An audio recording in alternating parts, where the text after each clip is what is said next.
खैबर पख्तूनख्वा और पाकिस्तान के जेर इंतज़ाम कश्मीर में शदीद बारिशों के बायस तबाहकुन सैलाब आया है, जिसमें 300 से ज्यादा अफराद जान से हाथ धो बैठे हैं। मगर अफसोस की बात यह है कि इतनी तबाही के बावजूद कई लोग सैलाब के किनारे खड़े वीडियोस बनाते दिखाई देते हैं।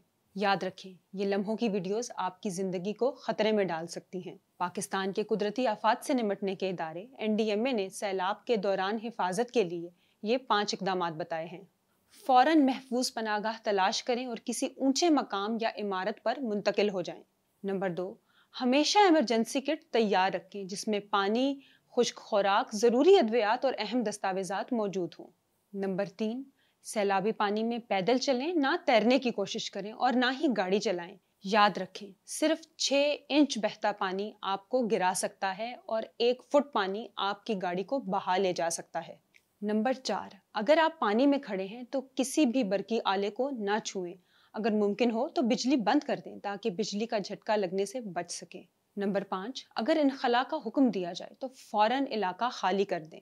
सिर्फ उसी वक्त घर वापस जाएं जब हुकाम इजाजत दें।